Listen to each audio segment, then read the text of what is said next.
उम्मीद है आप लोग सब खैरियत से होंगे। तो आज जो है हम अपनी वीडियो स्टार्ट करते हैं। हमने chapter number 9 reversible reactions and chemical equilibrium को डिटेल में डिस्कस किया था।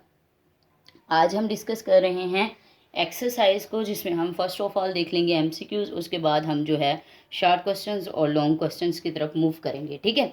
तो आपको ये वीडियो देखने से पहले यही गुजारिश है कि जो है आपने अपना जो आपकी बुक है, टेक्स्ट बुक है, आपने उसे ओपन कर लेना है ताकि साथ के साथ आपको पॉइंट्स क्लियर होते रहें। ठीक है।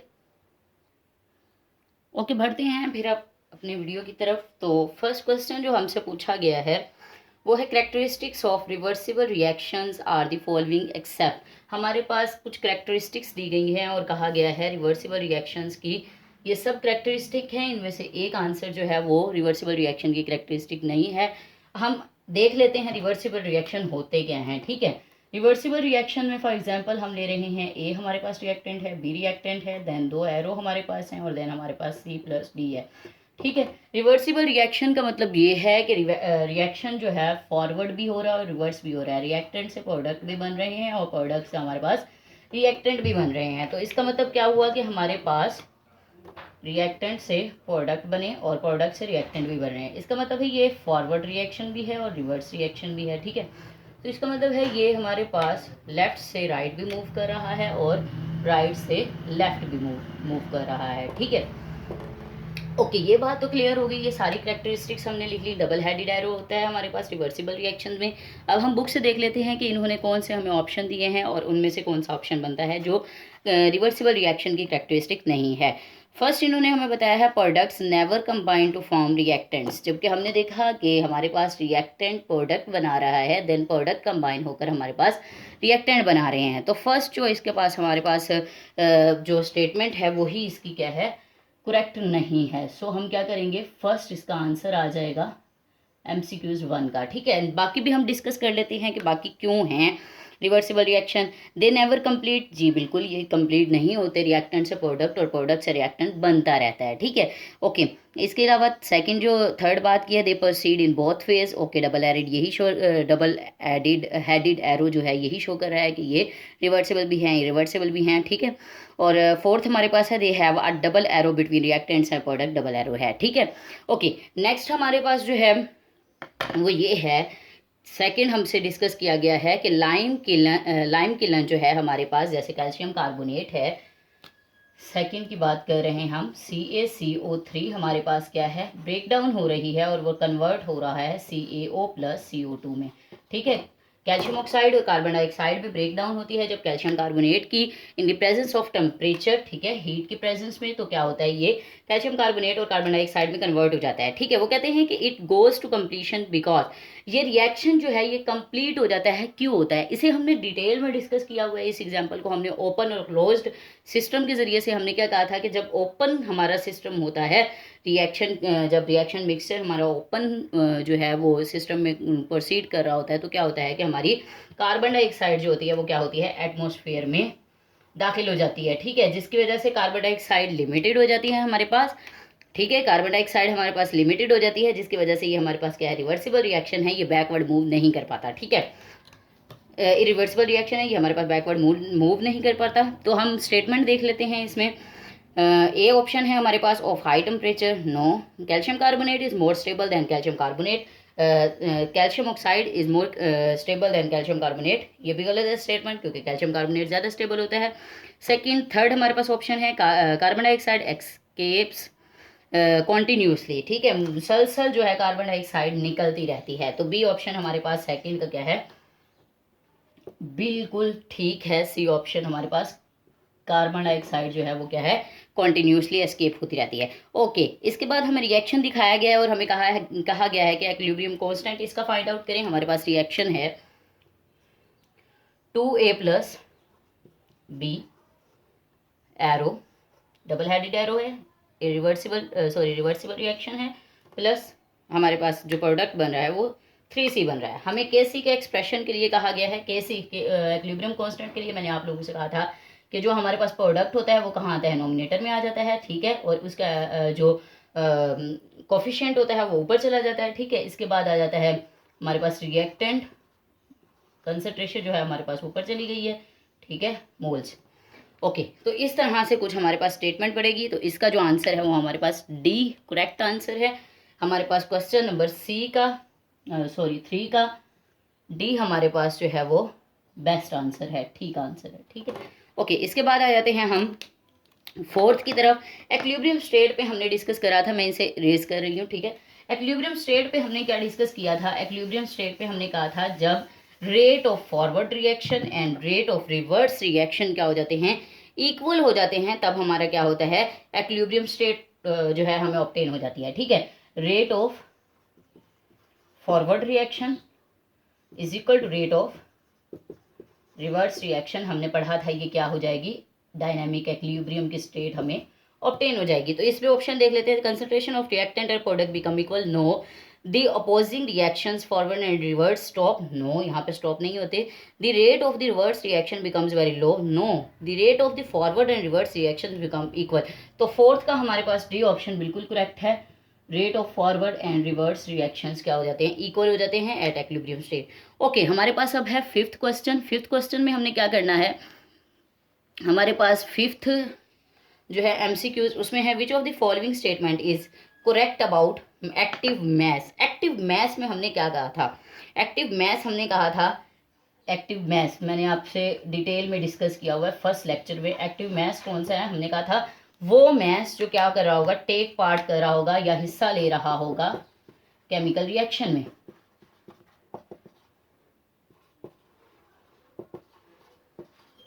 ठीक है, take part in chemical reaction. इसमें हमने एग्जाम्पल देखी थी चिकन की, ठीक है। तो यहाँ पे हम स्टेटमेंट देख लेते हैं कि कौन सी जो है वो करेक्ट नहीं है अबाउट एक्टिव मैस, ठीक है। Rate of reaction is directly proportional to the active mass, बिल्कुल ठीक है। रेट ऑफ रिएक्शन जितना ज़्यादा होगा एक्टिव मैस भी उतना ही ज़्यादा होगा, ठीक है। ओके, इसके बाद active mass is taken in molar concentration, हमें पता है हमने मोलर कंसंट्रेशन में ही लिया था और 2 ब्रैकेट लगा कर लिया था। Okay, active mass is represented by square brackets, okay, ठीक है। ये भी कौन सी स्टेटमेंट करेक्ट नहीं है, हमसे वो पूछी गई है। Active mass means total mass of the substance, no. ये तो हमारे पास एक्टिव मैस वो होता है जो टेक पार्ट कर रहा होता है किसमें, केमिकल रिएक्शन में, ठीक है। तो हमारे पास इसका भी डी आंसर जो है वो करेक्ट नहीं है अबाउट एक्टिव मैस, ठीक है बेटा। तो आगे हम देख लेते हैं 6 को। हमने कल ही लास्ट वाली वीडियो में जो है डिस्कस किया है वो ये कि जो हमारे पास केसी का मैग्नीट्यूड होता है वो क्या होता है, लार्ज होता है, ठीक है। लार्ज केसी की वैल्यू हमने सेकंड हम डिस्कस कर रहे हैं 6 वाला।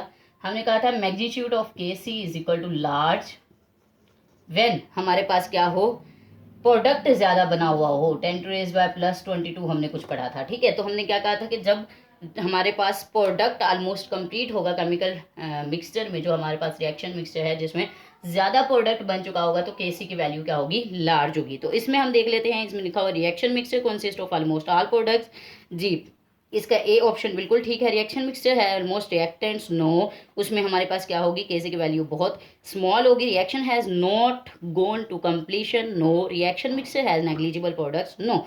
इसके बाद हमारे पास जो करेक्ट स्टेटमेंट आ रही है जो हमारे पास लार्ज केसी के मैग्नीट्यूड को शो कर रही है वो है ए। तो 6 का हमारे पास ए स्टेटमेंट बिल्कुल करेक्ट है। उसके बाद आ जाते हैं हम 7 की तरफ। मैग्नीट्यूड केसी के लिए हमारे पास स्मॉल वैल्यू क्या होगी, स्मॉल वैल्यू के लिए हमने केसी की क्या कहा था कि magnitude of KC is very small, small होगा तो 10⁻⁻ में आंसर होगा कुछ भी, ठीक है। केसी जब क्या होगा, स्मॉल होगा, ओके। तो इसका मतलब क्या हुआ कि हमारे पास प्रोडक्ट नेग्लिजिबल है और इसमें क्या है, हमारे पास प्रोडक्ट मैक्सिमम है, ठीक है। तो देख लेते हैं केसी स्मॉल में हमारे पास कौन सी स्टेटमेंट करेक्ट है। Equilibrium will never establish, no. All reactants will be converted into the product, ये तो हमारे पास आ जाएगा केसी लार्ज वैल्यू की, ठीक है। उसके बाद reaction will go completion, no. The most amount of the product is negligible, okay. यही बिल्कुल आंसर डी हमारे पास बिल्कुल करेक्ट आंसर है। 7 का हमारे पास डी आंसर बिल्कुल करेक्ट है कि जो हमारे पास नेग्लिजिबल अमाउंट है किसकी, प्रोडक्ट्स की। इसके बाद आ जाता है compare amounts of reactants and product at equilibrium state have. हमने कहा था जहां पर रिएक्टेंट और प्रोडक्ट हमारे क्या कर रहे होंगे, रिएक्टेंट और प्रोडक्ट कंपेयर कर रहे होंगे, एक दूसरे को एक्विलिब्रियम की तरफ मूव कर रहे होंगे, तो हमने कहा था वहां पर केसी की वैल्यू ना क्या होगी लार्ज, ना क्या होगी स्मॉल, बल्कि मॉडरेट होगी, ठीक है, मॉडरेट होगी, ना लार्ज होगी ना स्मॉल होगी, और 10 की पावर कोई भी नहीं होगी। सही है, तो इसमें हम करेक्ट आंसर देख लेते हैं। वेरी स्मॉल केसी वैल्यू नो, वेरी लार्ज केसी वैल्यू नो, मॉडरेट केसी वैल्यू बिल्कुल करेक्ट आंसर है, जिसमें हमारे क्या होता है amount of reactant and product क्या होते हैं इक्विलिब्रियम पर कंपेरेबल होते हैं। इसके बाद आता है डायनामिक इक्विलिब्रियम। हमने कहा था डायनामिक इक्विलिब्रियम में क्या होता है, rate of forward reaction is equal to rate of reverse reaction. तो हम ये स्टेटमेंट देख लेते हैं। जो है हमारे पास डायनामिक इक्विलिब्रियम में सी हमारे पास बिल्कुल ठीक है, 9 का सी, 8 का हमारे पास सी था, और 9 का भी हमारे पास क्या है सी है। ठीक है, पहले वाले दो हम डिस्कस कर लेते हैं। 3 the reaction stop to proceed no, dynamic equilibrium पे ऐसा नहीं होता। The amount of reactant and product are equal no, the speed of the forward and reverse reactions are equal. ये करेक्ट आंसर है हमारे पास सी। 10 को हम डिस्कस करते हैं। 10 में हमारे पास क्या है, irreversible reactions dynamic equilibrium, in an irreversible reactions dynamic equilibrium. ठीक है, इरिवर्सिबल रिएक्शंस की बात कर रहे हैं तो डायनामिक इक्विलिब्रियम नहीं होता है रिवर्सिबल रिएक्शंस। रिवर्सिबल रिएक्शंस में हो सकता है डायनामिक इक्विलिब्रियम, क्योंकि हमें फॉरवर्ड और रिवर्स रेट की ज़रूरत होती है डायनामिक इक्विलिब्रियम में। ठीक है, स्पीड की ज़रूरत होती है। तो जब हमारे पास है ही नहीं, हमारे पास बात ही रिवर्सिबल रिएक्शन की हो रही है, ठीक है, रेट ऑफ फॉरवर्ड रिएक्शन और रेट ऑफ रिवर्स रिएक्शन की बात करते हैं हम किस में, डायनामिक इक्विलिब्रियम में। तो जब हमारे पास बात ही सिर्फ फॉरवर्ड की हो रही है, रिवर्स की बात ही नहीं हो रही है, तो इसका मतलब क्या होगा, एस्टेब्लिश ही नहीं हो सकता हमारे पास इक्विलिब्रियम्स। ठीक है, तो 10 का हमारे पास क्या आंसर आ रहा है, 10 का आंसर हमारे पास ए आ जाएगा। उसके बाद हम डिस्कस कर लेते हैं 11 को, रिवर्स रिएक्शन इज 1। ठीक है, रिवर्स रिएक्शन क्या होता है, reverse reaction which speed up gradually, जो आहिस्ता आहिस्ता स्पीड होता है। मैंने कहा था पहले हमारे पास क्या होता है, फॉरवर्ड रिएक्शन होता है, कि कुछ इस तरह से मैं डायग्राम नहीं थी। पहले हमारे पास फॉरवर्ड रिएक्शन नीचे को मूव करता है, और रिवर्सिबल रिएक्शन क्या होता है हमारे पास ऊपर को मूव करता है। ठीक है, इसमें क्या होता है कि फॉरवर्ड रिएक्शन जो रिएक्टेंट्स की अमाउंट होती है वो आहिस्ता आहिस्ता कम होती रहती है, और प्रोडक्ट्स की अमाउंट क्या होती है हमारे पास ज़्यादा होती रहती है। तो हमने क्या कहा, इसका हमारे पास बेस्ट आंसर क्या हो जाएगा, which speed up gradually, which proceed from left to right no, right to left होता है हमारे पास reversible reaction, in which reactants react हमारे पास रिवर्सिबल होता है ना बेटा। ये देखिए हमारे पास A plus B arrow reversible reaction है, reversible reaction C plus D. ठीक है, तो हमारे पास क्या है, अगर यहाँ पे फॉरवर्ड भी मूव कर रहा है तो लेफ्ट टू राइट हमारे पास मूव कर रहा है, तो राइट टू लेफ्ट भी तो मूव कर रहा है ना, हमारे पास प्रोडक्ट से रिएक्टेंट भी तो बन रहे हैं। तो पहले हमारे पास है which speed from left to right no, हमारे पास राइट टू लेफ्ट भी मूव करता है। In which reactant react to form products, react सिर्फ अगर प्रोडक्ट बनाने में करेंगे तो ये इरिवर्सिबल नहीं, सॉरी इरिवर्सिबल होगा, रिवर्सिबल नहीं होगा। ठीक है, अच्छा, विच स्पीड अप ग्रेजुअली, ये बिल्कुल ठीक आंसर है, हमारे पास स्पीड अप होता है ग्रेजुअली, रिवर्सिबल रिएक्शन। इसके बाद है हमारे पास नाइट्रोजन एंड ऑक्सीजन। 11 का हमारे पास डी आंसर बिल्कुल करेक्ट है बेटा।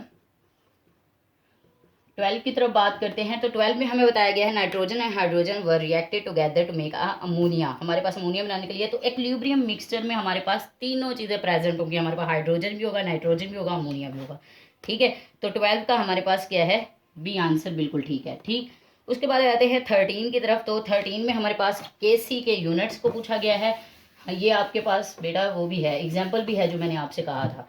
ठीक है, हम केसी की तरफ आते हैं। हमारे पास इक्वेशन क्या है, PCl3 plus Cl2 arrow PCl5 बन रहा है। ठीक है, केसी की इक्वेशन हम लिख लेते हैं, प्रोडक्ट हमारे पास ऊपर चला जाएगा PCl5, ठीक है, PCl3 Cl2।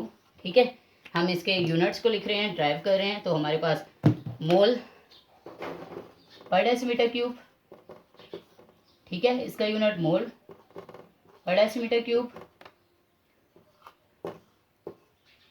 देन मोल पर डेसीमीटर क्यूब। ठीक है, दो है हमारे पास कंसंट्रेशन, एक एक के साथ कैंसिल हो जाती है, तो हमारे पास आंसर आ जाता है 1 डिवाइडेड बाय मोल पर डेसीमीटर क्यूब। ठीक है, मैंने आपसे कहा था कि जो हमारा आंसर है वो कभी भी डिनोमिनेटर में नहीं होना चाहिए, नोमिनेटर में जाते हुए हमारे पास आंसर आएगा मोल -1 डेसीमीटर क्यूब प्लस 3। तो हमारे पास करेक्ट आंसर यहाँ पर है बी वाला। हमारे पास बी वाला क्या है, करेक्ट आंसर है 13 का हमारे पास बी करेक्ट आंसर है। तो ये थे आज के तमाम न्यूमेरिकल्स एक्सरसाइज के।